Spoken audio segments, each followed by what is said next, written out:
Ladies and gentlemen, welcome back to the show. This is our take. We are your hosts. My name's Ocean. I'm Taylor. We're also joined by a guest for today's episode. You guys saw him in the last episode we released yesterday, and he's joining us for this one. So, welcome. I'm Connor. Hi. Today, ladies and gentlemen, we're going to be giving you guys our take on M. Night Shyamalan's newest movie titled Knock at the Cabin. This movie stars who, Taylor? Dave Bautista, Jonathan Groff, Rupert Grint, Ben Aldridge, Abby Quinn, and Nikki Amuka Bird. And then, little girl Kristen Cui. So some pretty awesome actors and actresses in this movie. This movie came out this week, February 3rd. We just watched it yesterday, and we're going to talk about it now. This one should be interesting, ladies and gentlemen, because it's a M. Night Shyamalan movie. What a twist. We did a trailer reaction to this last week. It was last week? Yeah, last week. So now that it's fresh still, it'd be interesting to compare to what we said during the trailer reaction. And quick, just for you guys, Connor hasn't seen this movie yet, but he wanted to just kind of hear it from us. And so he might be asking us questions and whatnot, but he's going to basically be a live audience today, ladies and gentlemen. Yep. I'm the live audience. I wanted to see this movie, but I didn't get the chance. Hopefully I can see it soon. But yeah, I wanted to hear from you guys on how you felt about this M. Night Shyamalan movie. Live. Well, we're glad to have you here, buddy. Yeah. So we'll get into it, traditional style, spoiler-free content first. Scores, dive into the spoilers. So, all right, spoiler-free content. The more I talk about this movie, the more I think about it and whatnot, the more I like it. I watched this movie last night with my father and my mother. My wife was too scared to watch it, which I thought was hilarious because it ended up not being scary at all, in my opinion. But I watched it with them, and then afterwards we were talking about it and stuff. And my initial knee-jerk reaction to the movie was a little less in favor of it. I didn't love it, but the more I talk about it, the more I enjoy it. However, I do think this is a movie that if you don't have the chance to see it in the theaters, I don't think you're missing anything. Like, if you end up waiting till this comes out on a streaming service and you watch it at home, I think you'll still enjoy it. I think it'll still be a good watch, but I don't think you're missing anything. On the flip side of that, though, if you decide you want to go to the theaters and watch it, I don't think you're gonna be wasting your money either or anything.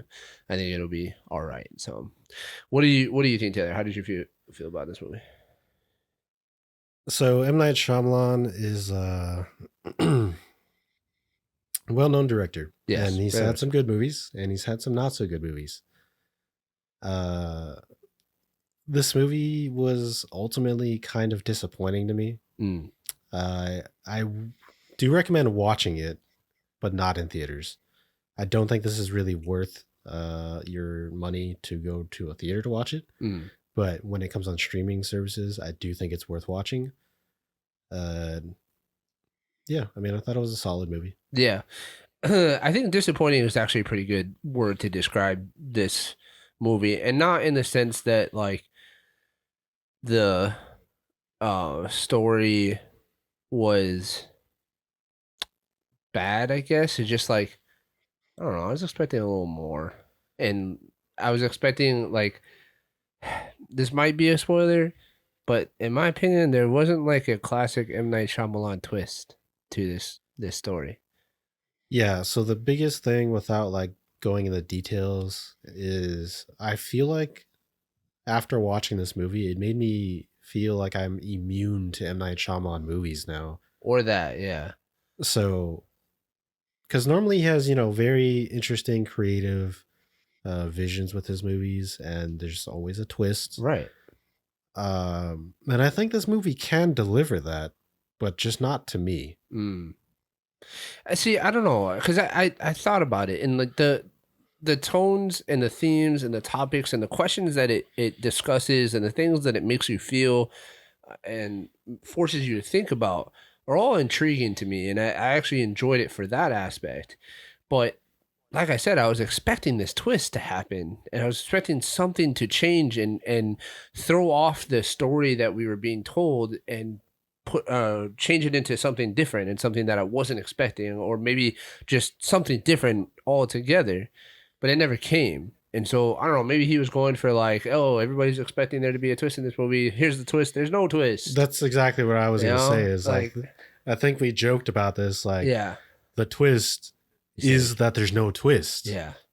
That's what I feel like. I don't know if he did it intentionally, but that's what I feel like happened in this movie is that instead of throwing this crazy twist that just turns everything upside down, he just kind of continued the story on and finished it out the way that like we would normally expect the story to end, I guess. Yeah. But like I was trying to say is I think it's because, at least for maybe us, the way we have developed as just people, it just doesn't affect us like it is. But I can see somebody watching this and still feeling like he normally would.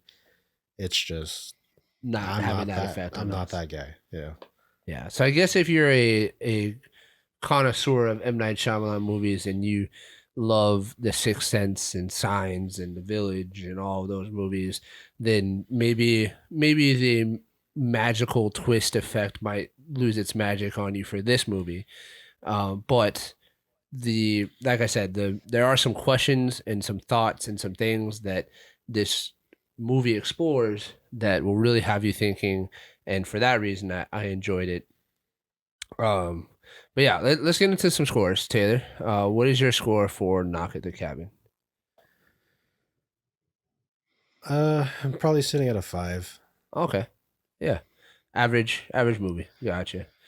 I'm gonna give it a 6. I'm kind of right in that same neighborhood as you. I just, like I said, there's a few things that I really enjoyed about the thought provoking aspect of it, and I will say that like we kind of pretty much nailed it on the head. Yeah, I would say I agree. I mean, we talked about it in the trailer reaction, but it was literally everything I thought it was, and it was. Yeah. Yeah. All right, ladies and gentlemen. I have a quick question. Yeah, go ahead. So you guys were talking about how people who've seen M. Night Shyamalan movies before, who enjoy watching M. Night Shyamalan movies, connoisseurs of M. Night Shyamalan, maybe the twist or change in this movie wouldn't affect them as much. What would you say for people who've never seen M. Night Shyamalan movie before? How do you think they like? Do you think that it would be just as mind blowing, new and revelating to them as like Unstoppable? I think that if somebody that has never seen an M. Night Shyamalan movie watched this movie as their first Shyamalan movie, I don't think they would end up with the same expectation or the same picture of who M. Night Shyamalan is within the movie industry that people like us that have watched all of those movies have. Like, right. I don't think they would, like, if they watch M. Night Shyamalan or they watch this movie and then they watch other M. Night Shyamalan movies, I don't think they would be expecting twists to happen like we do. Like, when we hear the name M. Night Shyamalan, it's synonymous with crazy twists within a movie that not always work out. They don't always work out, but they do turn things upside down. You're like, whoa, what the? Like, that's not what I was expecting to happen. So if somebody watched this movie, I don't think that they would end up with that same conclusion and having that same opinion about M. Night Shyamalan. Yeah, like of his movies, it's kind of a more tame one. Yeah. Gotcha. Okay. Yeah, so they wouldn't have the same like immediate like, oh my god, this is amazing from like if watching like The Sixth Sense for the first time. Yeah. Right. Yeah. Like, okay. Yeah. It's not that mind blowing. Right. Got it. Okay. And just real quick before we actually dive into some actually, you know what? I'll say that for after that. So we got your scores. Thanks for the question, Connor. We're gonna dive into some spoilers, ladies and gentlemen. So if you have not seen this movie yet, please go, or actually, we'll leave it up to you. I think you could just listen to the spoilers and you still might enjoy the movie, but if you want to go check it out, and then finish out this episode with us. So this is your official spoiler alert. All right, so real quick, I just want to touch on the fact that this is R-rated, right? It's rated R. And the impression that the trailer gives you may be one of like it falling more towards a horror category. In fact, like it's the main reason why there's certain people within my family that didn't end up coming to watch it with us because they saw the trailer and were like, oh, it looks a little too scary for me. But I personally think that it's not even remotely scary, like at all. I almost think they shouldn't even have bothered with the R rating. Yeah, I mean there is some like there's death and there's a very little bit of gore and there's implied scenes, but it's very like soft. They fit the category, but like they should have just dropped it to something else. Right, they could have reworked what they did within the movie with the gore and the killing to make it a PG-13 movie. And I like that they built up this suspense and they built up this tension within the trailers and whatnot. But I think it gives off a different message and might actually scare away some of its audience that doesn't need to be scared away. Like I wasn't scared at all. Like, no, there's some scenes that are suspenseful and a little thrillerish, and there's some scenes that are creepy because it's like it's Dave Bautista, this gigantic man in the middle of a forest talking to a 5-year-old, or maybe not 5, she's probably like 10-year-old little girl, and they're just talking by themselves, and it's very like, it's very like creepy because you're like these are all the questions and things that you would expect to happen, like if he was trying to kidnap her. He's like, oh, I'm here to be your friend. And it's like, oh, that's creepy. Yep. But it's not scary. It's not a horror movie. So if you're watching this and you're hesitant to go watch this movie because you're apprehensive about being scared throughout the movie, you don't need to worry about that. I promise you, there's really no jump scares at all. Like there's nothing like that in this movie. This movie is not about the horror. It's about the thought provoking that it tries to make you go through. So that out of the way, that being said, let's get started with these 4 characters and just how creepy they are, because like in the beginning, the movie starts out pretty kind of throws you right into it. The scene in the trailer with Dave Bautista walking out of the forest and meeting the little girl for the first time, like you see that in the trailer, right? That happens like within the first 5 minutes of the movie. Yeah, like it kind of throws you into the action right away. It does retroactively through flashback scenes explain more about like why the little girl and the the family is there and whatnot, but we kind of get into it right away. And the scene with Dave Bautista and Wen catching they're not butterflies. What are they? Grasshoppers. It was so creepy to me. Like it gave me like chills, like because it's what I imagine like somebody trying to kidnap a kid would do. You know what I mean? Like if you're trying to kidnap a child or trying to coerce a child into coming with you instead of just grabbing them and throwing them in their van, I guess. Like that's what I imagined to happen. Like he was trying to like gain her trust and like, oh, what's your name? And like, what's your favorite subject at school? And this and that. It was kind of creepy. Did you get that vibe or no?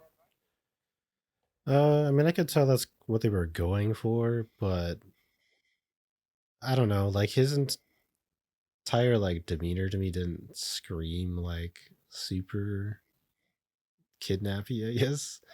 Like I know that's what it's supposed to be, and you're supposed to feel that way to make it, but the entire time, like my opinion, like Dave Bautista's character, which is Leonard, like he was the most calm, collected, right, friendly, just I don't know, like just trying to be a normal guy. Yeah, he's trying to be a normal guy, and he says it very, very frequently throughout the movie. And in fact, I think all of them kind of say it. They're like, we're normal people trying to do an impossible thing. Like we're trying to. He tells the the two dads that, you know, I'm trying to have a conversation with you about. I'm trying to have a impossible conversation with you guys. I'm not trying to like do anything. I'm not trying to hurt you guys. I'm just there's something that we need to talk with you about. We're normal people. Yeah. One thing I think this entire movie kind of is like, I guess maybe like a underlying message or theme, is that people have a negative impression on people, like as a first impression, like, because like you're saying, they're in the middle of this woods, and there's this little girl trying to catch grasshoppers, and you see this very large man approach that's tatted up, just kind of casually walking over. So you immediately think, oh, he's possibly trying to like kidnap her. Yeah. And it kind of does this throughout the movie with different characters, and I think it's maybe challenging that aspect of we as people need to stop stereotyping. Yeah, stereotyping in a like negative way, because it actually kind of like comes back later in a much worse way for some of the characters that are supposed to be the like what's it called, protagonists. Yeah, like the main family. Sure. No, I get what you're saying. I do think it's a little bit different when we're talking about a cabin in the middle of the woods when there shouldn't be anybody else out there. Like if we're just in the city and a guy like that walks up, then yeah, I don't need to be as like on your guard. But yeah, I get what you're saying. I do agree that there are, that is one of the things that it's trying to get you to think about, is that people not you shouldn't just judge a book by its cover, right? Because Dave Bautista's character Leonard, he's a second grade school teacher, and he's a coach, and he coaches is it basketball? I think so. I think it's basketball because it's girls and boys basketball, I think. Yeah. So you know, it's yeah, I think that is one of the themes that it tries to get you to talk about or think about. But yeah, they approach, as you guys know from the trailer, it's a family on vacation at this cabin. There are two dads. It's Daddy Eric and Daddy Andrew. Yeah. Right? Daddy Eric is the one on screen left, and Daddy Eric is the one on screen right. Right? Yeah. Yeah. Yeah, Eric Andrew. Yeah, Eric Andrew. Sorry. And the beginning of the story is Dave Bautista and the other two guys, or the other three guys, trying to like talk to them about their situation. And then it evolves into basically kidnapping, where these guys are tied up and they're being held against their will. And then there's this element of like targeting that comes up frequently throughout the movie, of the fact that they're gay, and they think that these people are here to target them because of that they're gay. And it was it gets a little bit deeper than that, because one of the characters, I think initially he calls himself Redmond, right? Ron Weasley's character, Rupert Grint's. Yeah. Yeah. But I'm gonna call him Ron Weasley. But he calls himself Redmond. He says, "My name is Redmond." But then it comes out that he actually attacked, like in the past, he attacked Daddy Andrew in a bar because he was gay. He was drunk and he's an asshole or whatever, and he attacked him. And he ended up getting thrown in jail. And it's one of the things that they utilize to create some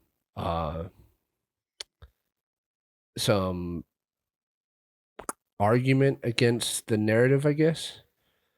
Because the narrative that this story creates is that these four people all had the same visions at the same time, separately from each other. They had never met each other before, never known each other. Yeah, they're all from different states, and they all walks of life, found a way to communicated together online and then decided to meet up. Right. And then now they're continuing with what they envisioned. So these visions that they had led them to the cabin.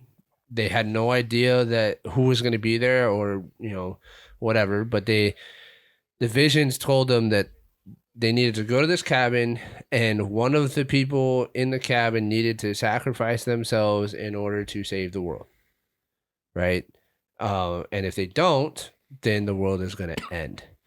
And in addition to that, every time they say no, that they don't want to sacrifice somebody to save the world, one of these 4 characters has to die in order to pass judgment on a portion of the human race as like a way to kind of convince, like these 4 people's deaths are basically causing the apocalypse, and in order to stop it, one of the family members needs to sacrifice themselves.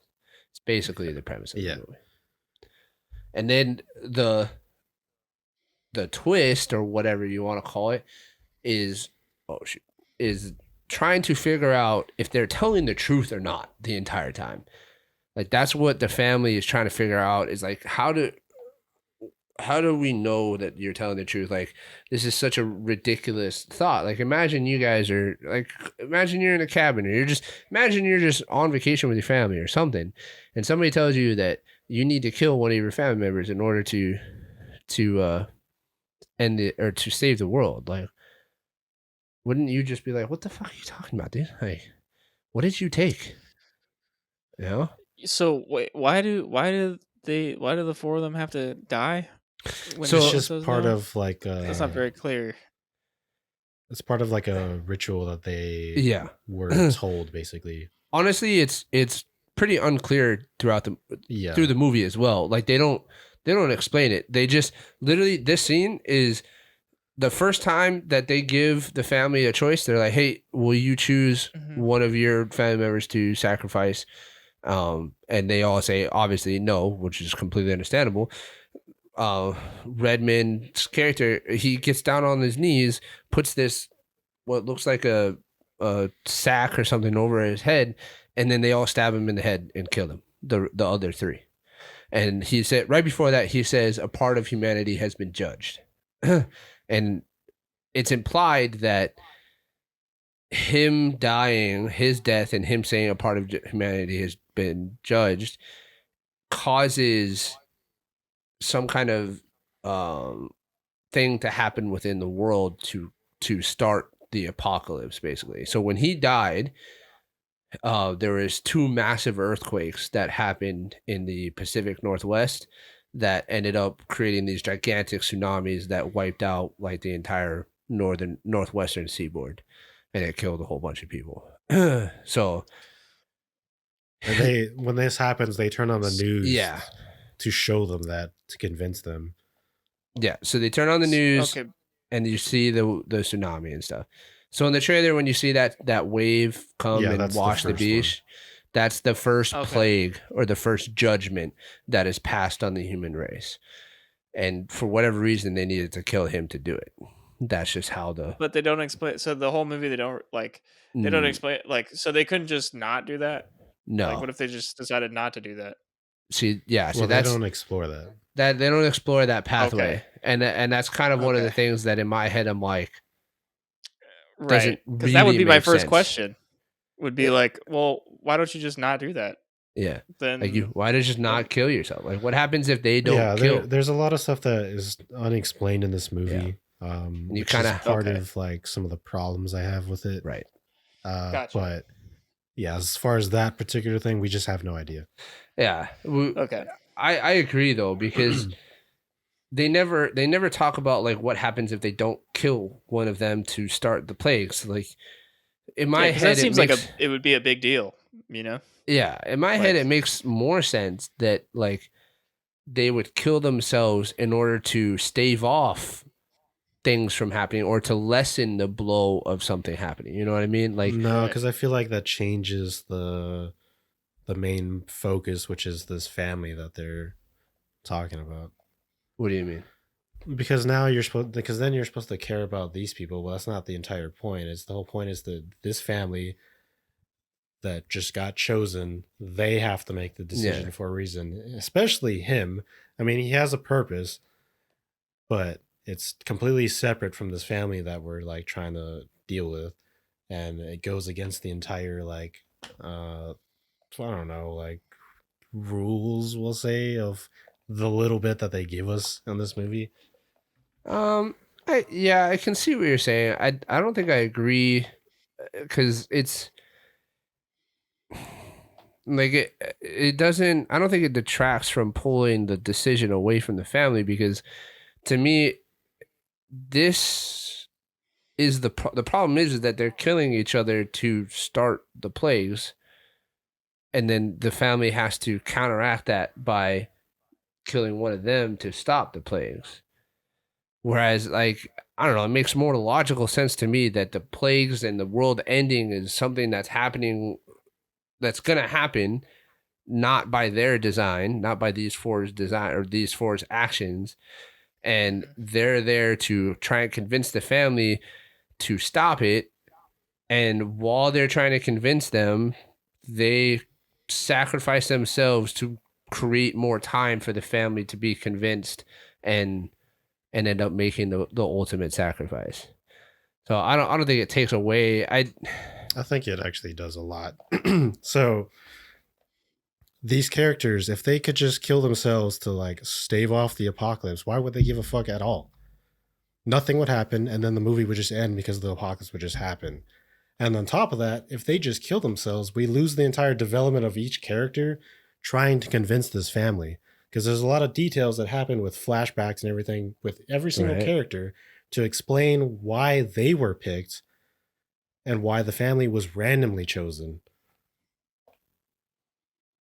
I didn't get that impression. I didn't get the impression that the flashbacks explained why they were chosen. Like the whole time I felt like they were saying they have no idea why they were chosen. Like they have no idea that. Well, of course they have no idea why they were chosen, but you know by the end of the movie why they were chosen. They all represent part of humanity. Not just part of humanity, but they are the four horsemen of the apocalypse, and they all represent one thing. Right. That's what every single person does. Yeah. I still don't think that I still don't think that it would take away from that. I still think they could do the same thing and get the same effect without creating this like essentially pothole of them causing the apocalypse. But well, the whole point is there's so many plot holes. Yeah. But I'm saying if you change it to these characters being, what's the point of the characters? They don't even need to be there at that point then. I mean, I guess I that would be even more plot holes. To me, they're just the messengers. Like they're just they're the ones. The family is the ultimate sacrifice, and they're trying to get that to happen, and they're just buying time. Right, but if you don't have the messengers, then what's the point? No, but that's what I'm saying. Like they're the messengers. Yeah, but them killing themselves makes them more than a messenger because then they're just affecting it completely. Yeah, I just don't like that aspect of it because it doesn't make sense to me. Well, yeah, it doesn't make sense either way, but I'm saying that would make even less sense not having them. I don't know. I disagree. I think it would make more sense for them to be able to have an effect on the apocalypse by giving more time for the family to make the decision than them causing the havoc. Well, the whole point is they don't have time. They had to decide right away. They only had like one day. Right. The entire story happens over the course of like probably less than 24 hours total. Yeah, which is what makes the decision even more difficult. Right. It's time based. I don't know. There's too many. I don't know. They're plot holes. There's too many questions and not enough information in order to satisfy the questions that I have about the situation, I guess. But anyway, so they sequentially die. So it goes Ron Weasley's character Redmond. He's the first one to die. And then I think it's the girl on the right, right? What's her name? Adriana. On the left? No, on the right. Oh, not the nurse. The cook. She's a chef.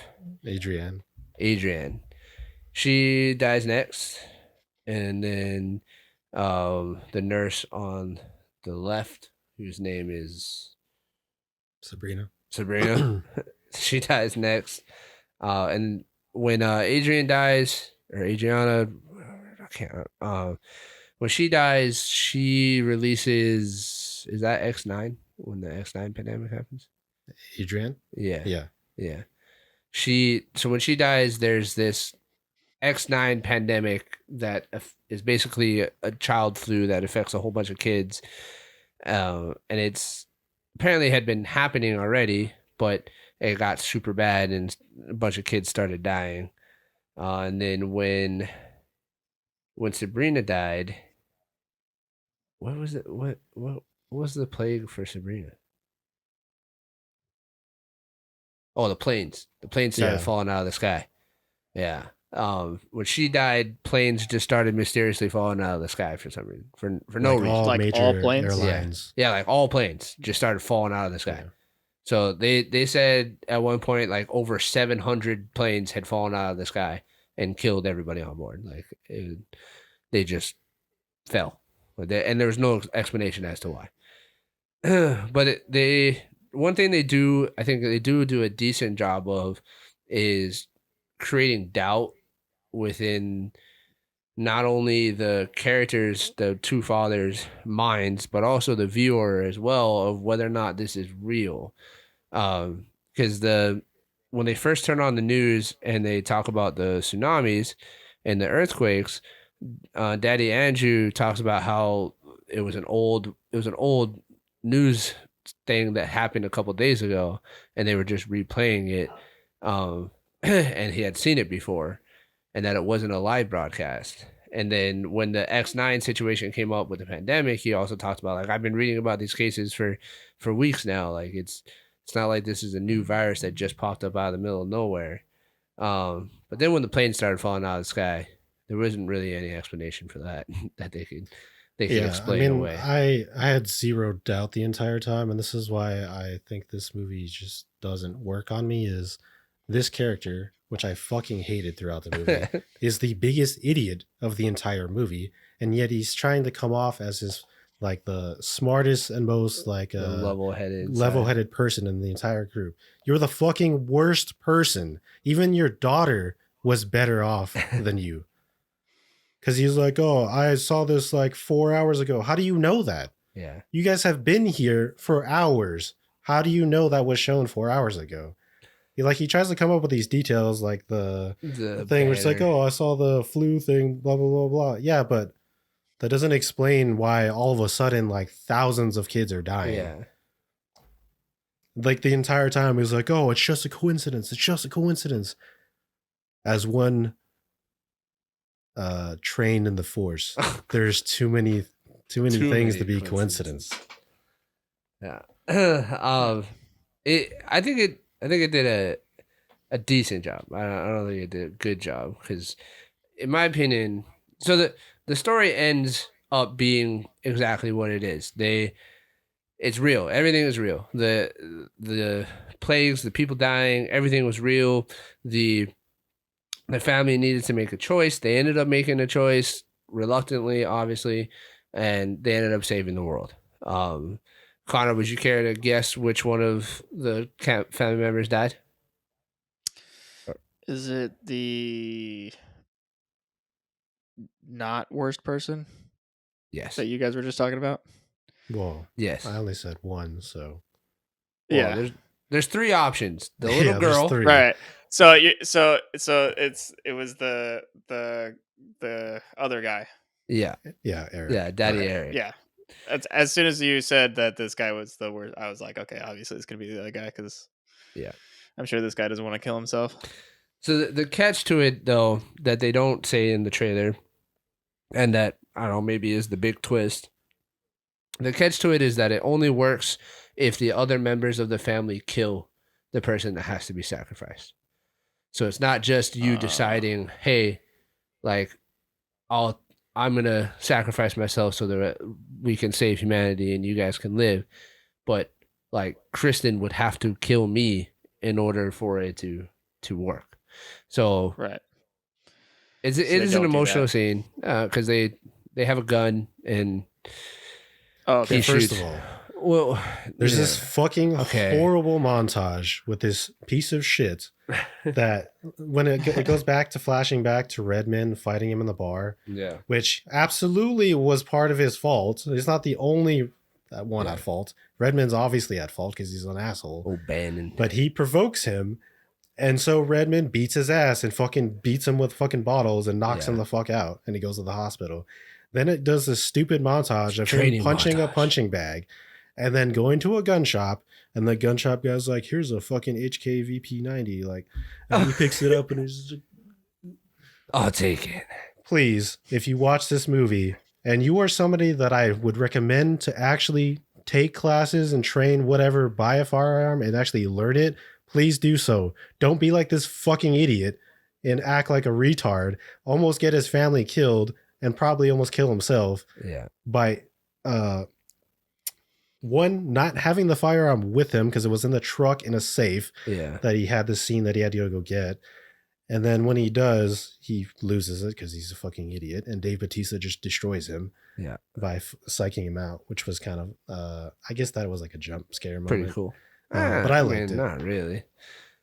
But it was pretty cool. But you are right. It's kind of a cringy sequence of events, and could have been done better. It kind of felt like it was a afterthought of them trying to throw something together to explain the situation of why he's so like on edge and whatever. But I didn't think it was needed. Let's talk about the actual scene of him going to get the gun, though, because I have some fucking issues with that shit. That was annoying as fuck. All right. Oh my god, dude. So the daddy Eric and the little girl create a distraction. At this point, there's only two of the these guys left. It was Dave Bautista's character and Leonard and Sabrina. They were the only two that were still alive. And so they created distraction, and Daddy Andrew is able to free himself from his chair. He gets out of his chair, goes to the car, goes to the back, gets in, like trying to get in the car, and Sabrina's character like hits him in the back of the leg with her like axe thing. I don't know, pickaxe or whatever. And so he kind of like gets disoriented or whatever, and then he like throws dirt in her face to get in the car.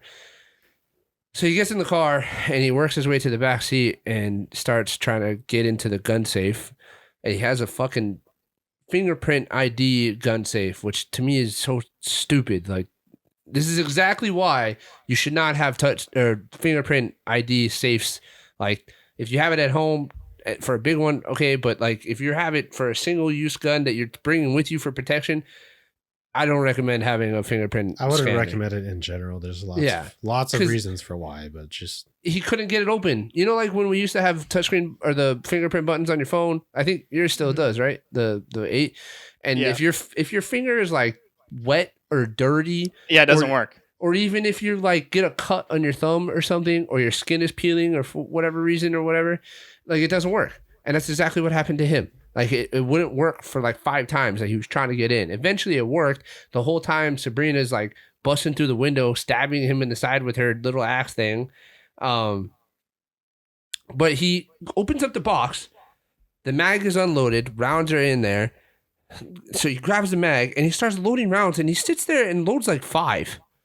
And in my head, I'm like, dude, load 1, shoot her, and then go back and load more. Like, what are you doing? Okay, first of all, that fucking weapon shouldn't be unloaded. Yeah. What I mean is that magazine should have rounds in it. Especially if you're bringing it for protection specifically. Like they brought it up no there because to it's have bear it other country. than for protection. So he had just an empty magazine and a bunch of rounds just lying around in the thing. The mag is empty. The bullets are there. The gun is empty. The gun, the mag, and the bullets were all in the same container. In the same safe. The rounds in the mag with the mag separate. No. Nice. And they brought the gun up there for protection. Like they're in bear country. Brought it. Yeah. They're in bear country, so he brought it up there for protection. But it's in the back of the car, unloaded. It wouldn't do anything to a bear anyways, but I was just like, this is retarded. Yeah. And of course he's the one who doesn't die. Yeah. So he loads like 4 or 5 rounds, pops one off, doesn't hit her, scares her, she runs away. And then he goes back in the house and like tells Leonard to stop, holds him at gunpoint or whatever, and they go through this whole thing. So one thing that I want to talk about real quick is just one of the most annoying movie tropes that I have is the thought that because somebody slashes your tires, your car is now like inert. You can't use it. It's such an annoying thing to me because it's just ridiculous. Like, so they had this Land Rover and they slashed their tires. So when he goes out there to get the gun, he noticed that the tires are slashed and he's like, oh, now we don't have a car to get away in. So once he goes inside and he's holding them at gunpoint, he's like, where's the car that you guys came in so we can leave? And I know that it plays into the movie and into the story, but it's such an annoying like thing for me that people think that you can't drive on flat tires. Because you 100% can. Like, your car still functions. You still can drive.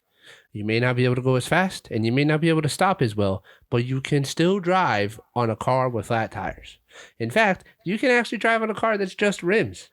You might have a hard time stopping on pavement, but it'll work. Like, yeah, you could have gotten away. Yeah, but I think it's really because these guys are so stupid and they're so that they can't get away. But it's just something that I wanted to bring up because it's a movie trope that it's just annoying every time I see it. Like, well, I'm saying like that could be a factor, but they also just be maybe they don't know that they can get away from these people just by driving away with that car. You know what I mean? Like, yeah, like sure they could still leave, but that's not going to stop them from getting after them. Yeah, I just wanted to bring up that flat tires don't mean that your car doesn't work anymore. Yeah. Okay, that's all I wanted to say about that. But yeah, there was a good scene, like you said, with Leonard faking them out. So they decide that because now that Sabrina has run away and Leonard's the only one there, and oh yeah, we didn't mention this, but they state in the beginning that they cannot hurt the family. Like, they can't do anything to the family. So it's not like they can like just choose torture them into making this decision. They have to willingly make this decision, and they can't do anything to them. They can't hurt them. They can't make the choice. They can't do anything. And in fact, there's a lot of scenes in the movie where they're like helping, like they clean up the house and like they try to fix the things that they broke when they forced their way into the house. And the Sabrina chick, she's a nurse, so she tends to the wounds of Daddy Eric and whatnot. And so that's why Daddy Andrew is able to hold Leonard at gunpoint, because yeah. So he puts him in the bathroom.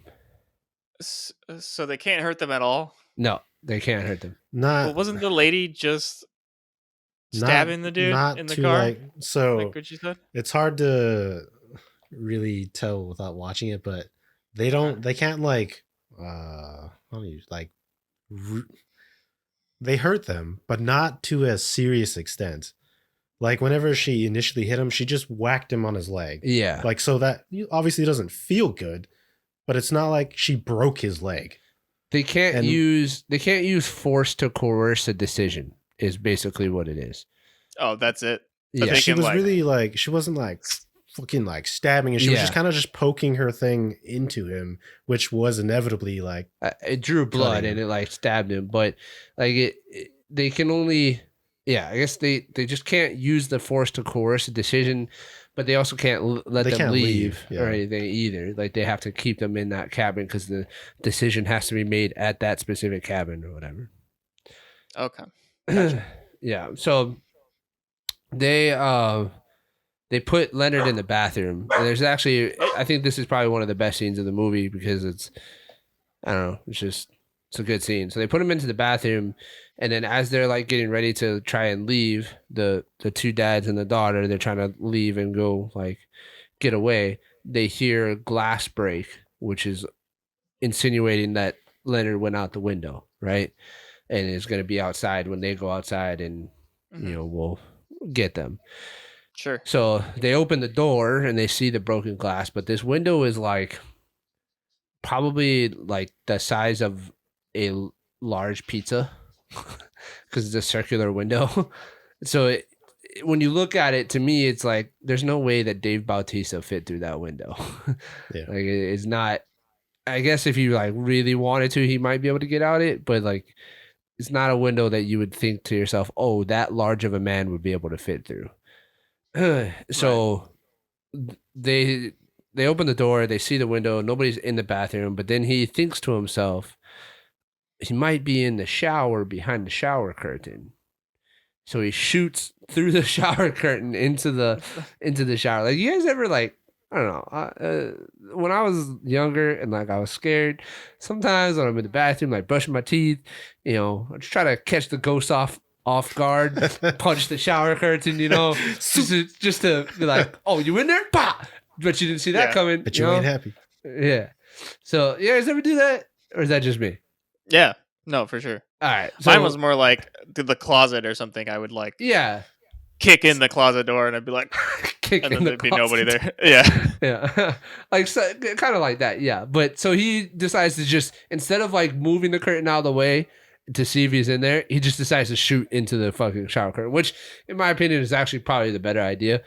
Where he decides to shoot, whatever. But he shoots into the shower curtain and it like zooms in on the bullet hole and you can't really see anything. And then all of a sudden Leonard comes like through the shower curtain and tackles him, and you end up finding out that he did hit Leonard in the arm. But Leonard's just such a man, didn't even make a noise or anything. Like he just took it like it was nothing. But yeah, I thought that was probably like one of the best scenes in the movie, in my opinion. Yeah. That sounds pretty cool. Was that at that point? Was it only Leonard left? No, Sabrina was still alive at the time. Oh, okay. But she ran away, and then she runs back, and just runs in the house like screaming for no reason. Yeah, like she just runs into the house screaming. She's just like ah, and then Daddy Andrew turns and shoots her in the stomach, and then that's when Dave Bautista. That's when Leonard finishes her off with his axe thing, and that starts the third plague of the planes falling out of the sky. Gotcha. So the story ends with Dave Bautista I keep saying Leonard being the last one alive, and he's the last person to start the final countdown. When he kills himself, he says you guys will have minutes left to make your decision. If you don't, then it'll be irreversible, and no matter what you do, the world will end. So he cuts his own throat, sits down in a rocking chair outside and cuts his own throat, and that starts the final plague, which is like just big storms that shoot lightning down. Just lightning everywhere. Yeah, it just starts lighting everything on fire. Like all over the world? It's just lightning all over the place? Yeah, there's just lightning storms all over the place that just start lighting everything on fire. And so the two dads, they go into the house, and at this point, Daddy Eric is convinced of everything, and he's like, look, we need to make a decision because otherwise, the world's gonna end, blah blah blah. And he's like, I'm ready, like I'll be the sacrifice. And Andrew continues to try and convince him, like, no, this is not real. And then so Eric ends up convincing him that it is real, that he saw something in the light, that there was a figure in the light, all of this. And wait, what light? Like at moments in the movie, it'll have like a shot of like looking at Eric's direction, like from Andrew's perspective, and there's always like because of the time of the day, there's like a sun glare coming through, and every once in a while you see like a little like flicker on top of that to like accentuate golden hour, like 5 o'clock ish, like golden hour where the sun is like super golden. It's like that. And then it, like he saw something in the light that was reflecting off of the mirror and stuff. Eric did, or Andrew? Eric. Because he has like a head injury, so the entire time they're like, we didn't even talk about that, which is so stupid. But they're kind of like, I guess this is supposed to throw you off and make him think that he's crazy, because Andrew's like, you're not thinking straight. It's your head injury. Blah, blah, blah, gotcha. Blah. And there's a whole bunch of these like little details. Right. But those are the things that try to create doubt within the mind of the characters and within the mind of the viewers. It's part of creating doubt, because you can tell that Eric saw something pretty early on, but then they always bring up the head injury. So it's always, he had a severe concussion from falling and hitting his head. Got it. So they continuously are trying to say like, oh, it's that. It's not that you actually saw something. Yeah. But in the end, it turns out that he did, whatever. And Andrew ends up shooting Eric as they, which was, it was a nice moment. I mean, Eric was saying like, oh, like, you're going to kill me, but this is what I'm thinking about. And he talks about like him thinking about the future of their daughter and the father and like what that's going to look like. And they actually flash forward to looking at, to see that. Yeah. It's a nice moment. It's similar to the moment in The Last of Us, this third episode with Bill and Frank. Yeah. Yeah. It's a nice moment. But he ends up shooting him, and then him and the daughter, Andrew and the daughter, walk through the forest, find the truck that the 4 people came in, and then they get out of there. They end up going to like a little diner or whatever, where they see that what they did stopped everything. And because there's a whole bunch of people in the diner, and they're like watching the news, and then like on the news they're like, oh, the water level just kind of receded and went back to normal. The plague, like people stopped dying from the flu. Kids haven't died in the last 2 hours. Planes, everything works, and they've safely landed, and like, you know, the reverse of all the stuff. Yeah. So, and the lightning storm stopped and all that. So basically all is right in the world. Right. So that's the story. That's the movie. That's how it ends? Yeah, that's how it ends. No, wow. So one of the biggest issues that I had with it initially was like, where did all this come from?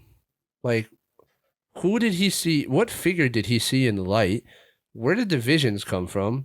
Like, why did all of this happen? Why was the world going to end in the first place? And there was no explanation of any of that. Like, there's nothing. So I had issues with that. I don't know if you did. Like, did that bother you or no?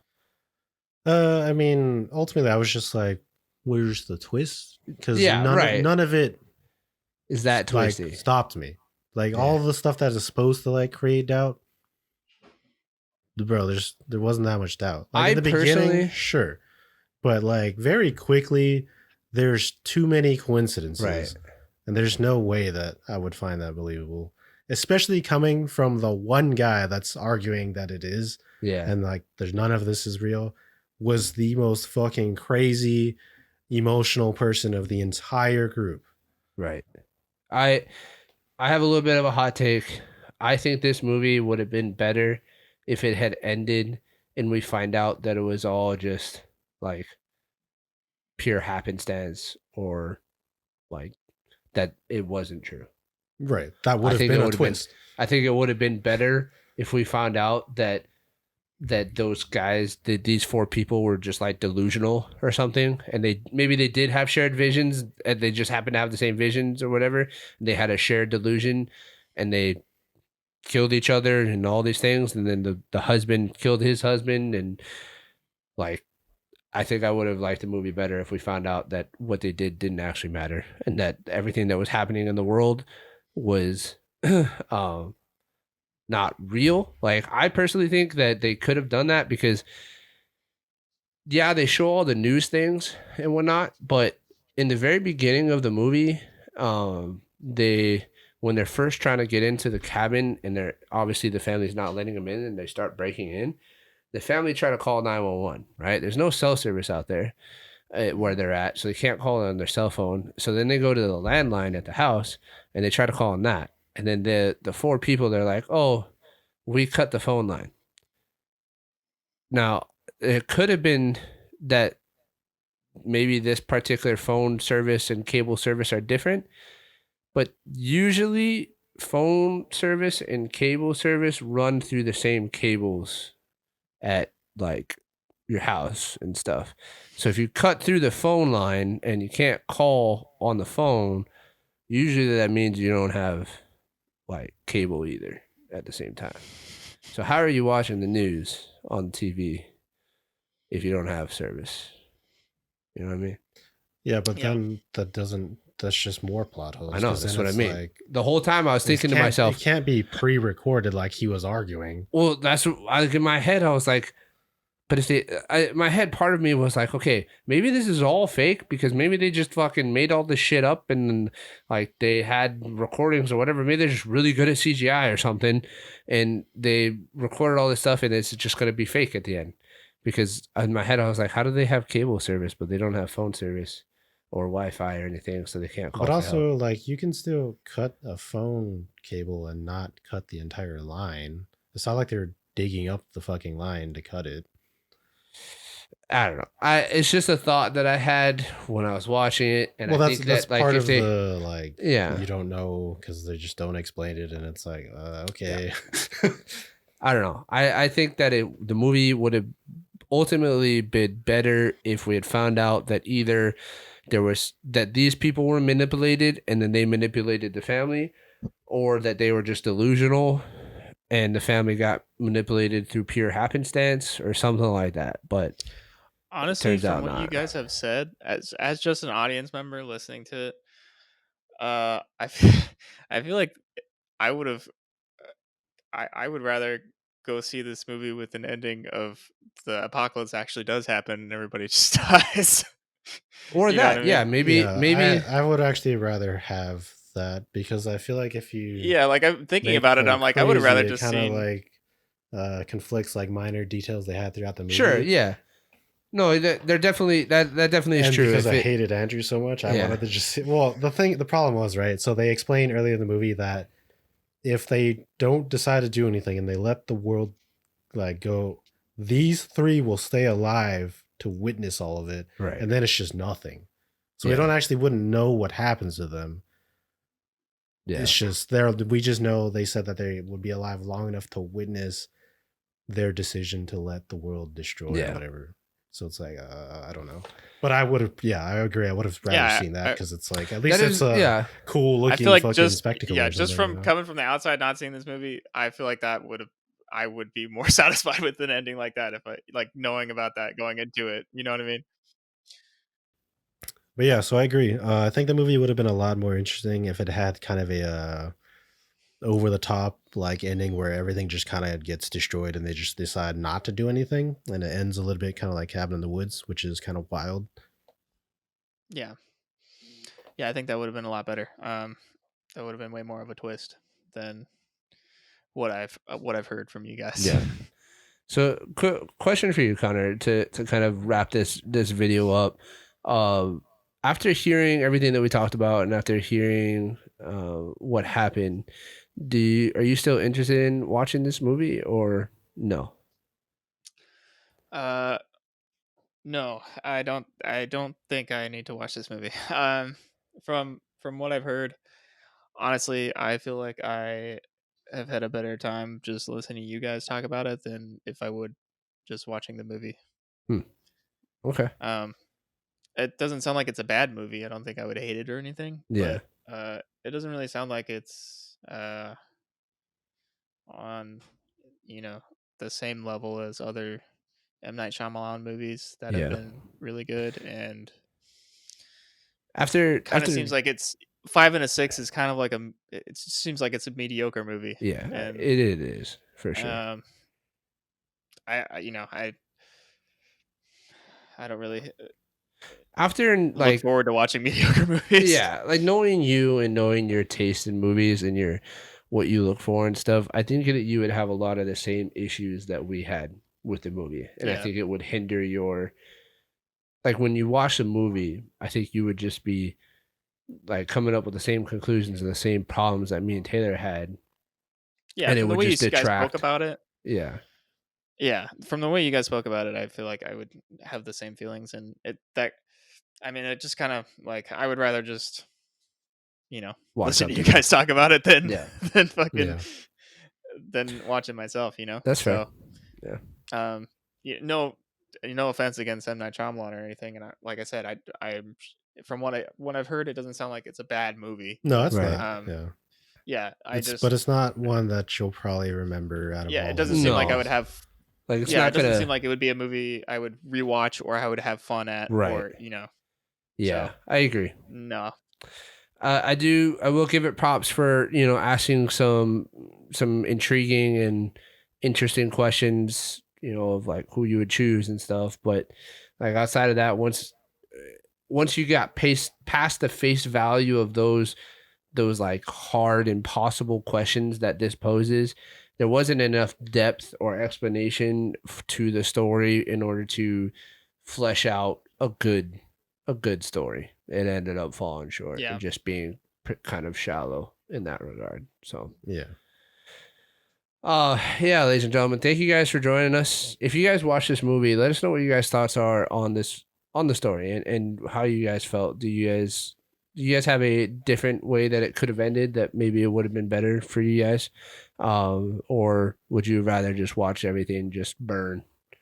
Just watch the world burn, I do have 2 questions for you guys and as well Yeah. as the viewers before we Hit close it. out.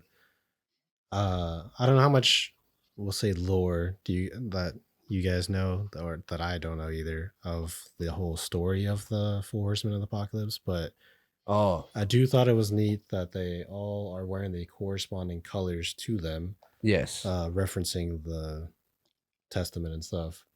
Do you guys know of the tools of their importance or significance or not? I don't. Because that was one thing I was confused So about.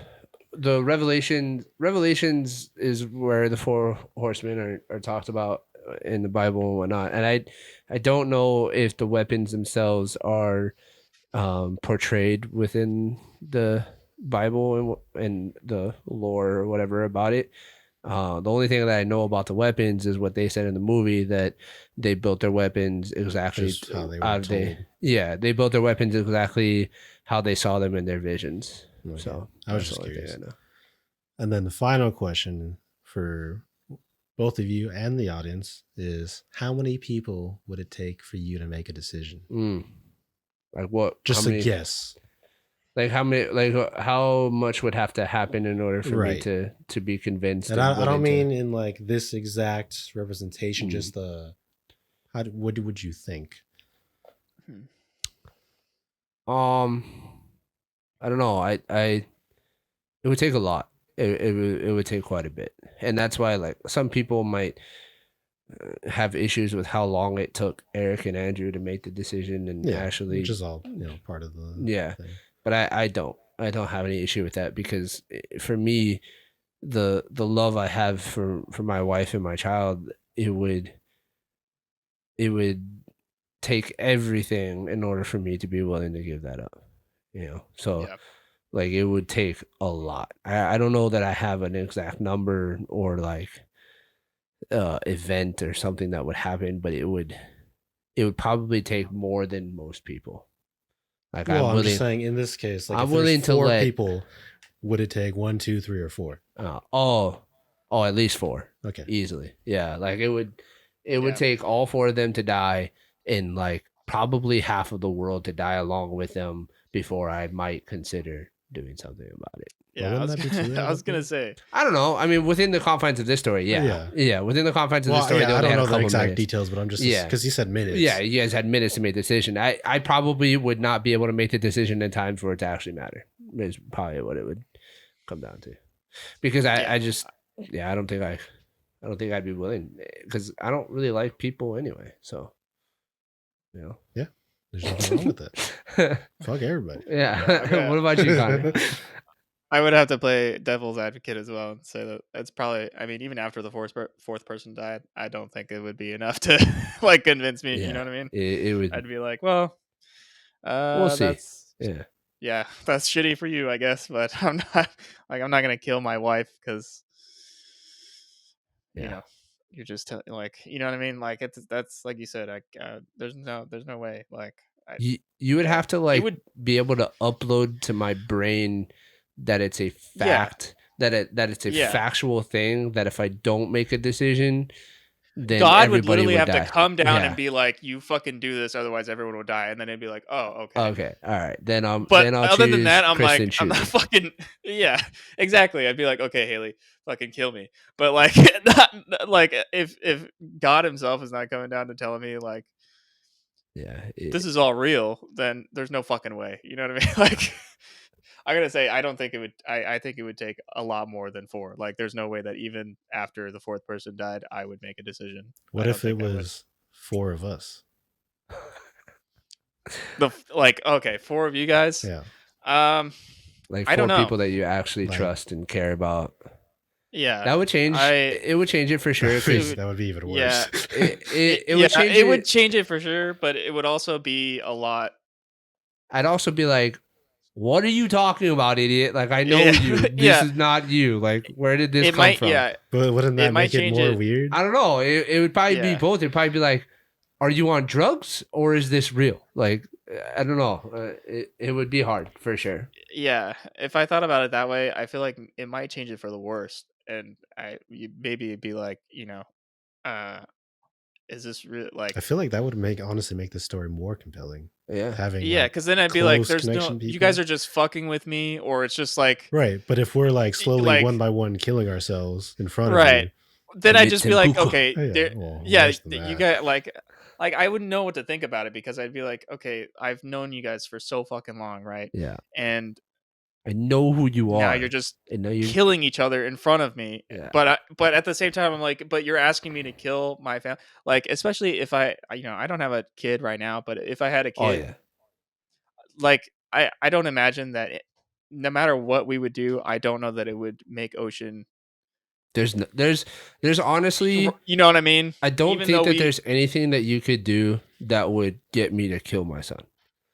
Yeah, exactly. Like he's not the only option. Though. No, but that's what I'm saying. Right. Like within this confines, like to me, the only options are me or Kristen. That's it. Like Kyle would never even be a thought in my mind. And if you ever even implied that it was an option, I'd probably try to kill you in addition to everybody else. So exactly.